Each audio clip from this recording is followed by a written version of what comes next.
If you want to continue to follow our adventure, click subscribe.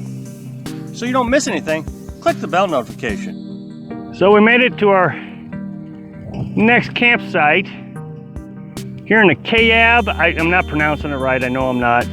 National Forest. Now this campsite is, well, as a crow flies, this campsite is probably only, 5 or 6 miles from the last place we were at, which was just northeast of the North Rim Grand Canyon.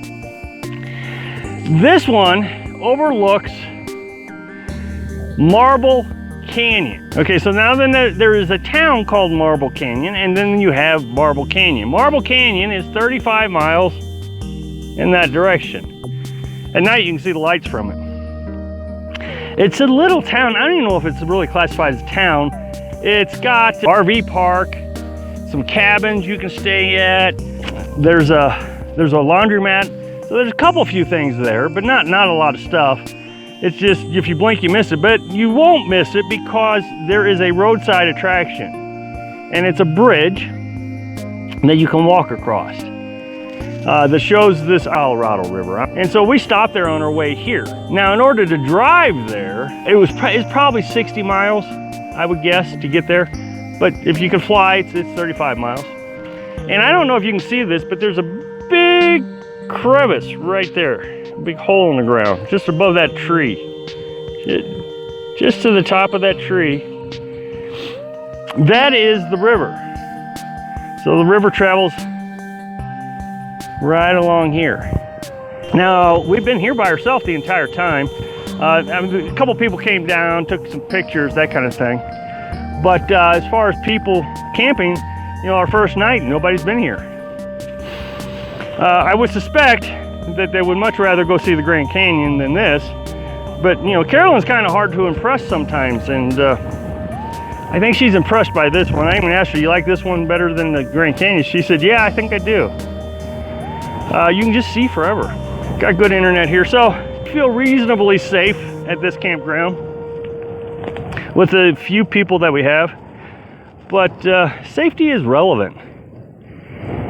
Safety doesn't necessarily mean just bad people. I mean, just yesterday I made a video where I told you that the mice ate through my coil assembly that fires the spark plug on my engine, and I'm out there in 100-degree heat trying to fix it with limited tools. So safety is relative. So I read a post on Facebook today in one of the van groups. It's always the van groups, isn't it?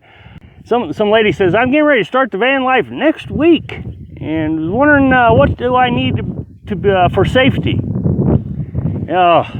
First of all, if you're asking questions a week before you get started, you're already at a deficit. Your safety issue is you're asking questions a week before you start your van life. You should have been researching this for years and understanding the risk, because what is it that you're looking for? There is a lot of things that is unsafe out here. When I went into Walmart and there's a bunch of people around, you're always on guard, right?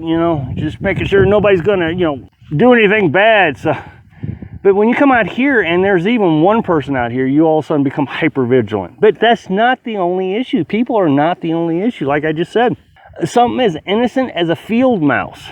In the last 14 days, we've had 8 mice that I've trapped.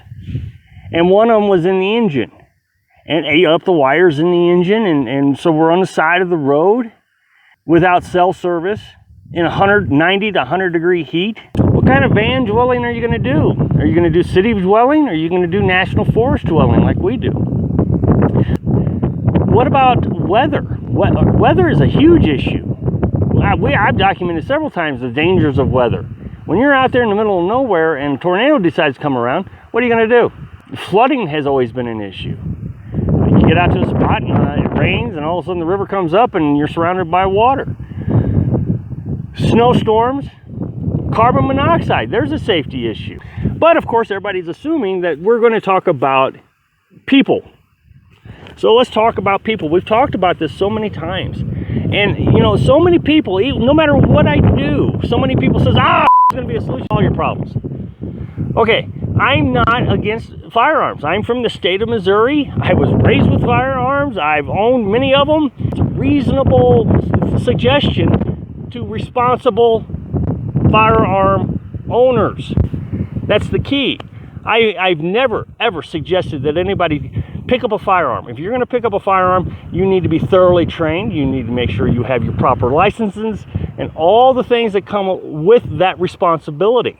Yes, I know it's a right, but with rights come responsibilities. And some of the comments I hear about firearms shows me that we're not very responsible. You know, I talked about this guy who just sat down at the picnic table and he cussed at us. Well, you just need a firearm. Why? He called us a bad name. That's not a reason to shoot somebody. We went inside the camper and we maintained our safety inside the camper. Had he escalated things, then things might have escalated. But I'm not just going to walk out and point a gun at the guy and say, okay, you get off my campground. That's not responsible. And the other thing you have to consider when you're talking about firearms is, can you take it to all the states that you're going to go to? And the answer is no, you can't. Even if you have a conceal and carry license.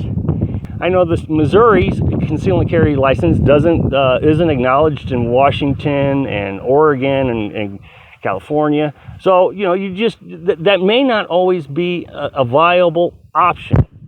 The other thing that you have to understand is when you are a victim of a crime that does not involve you personally. I've talked about this many times, the pop-up camper fire. So many people tell me, oh yeah, you just need a shotgun. Well, you're not going to carry a shotgun in Walmart, so that means you're going to leave your shotgun in your camper. And so when they burn down your camper, guess what burns down with it? The shotgun that you say that was going to defend you. It doesn't defend you. It just burned up with the rest of the things you owned. So there's a lot of things you have to consider before just saying, okay, I got a firearm, I'm safe. You're not safe. It adds to your safety. So be aware that you have to be thinking about so many different other things. Thanks for watching. Click like if you like video, and happy travels.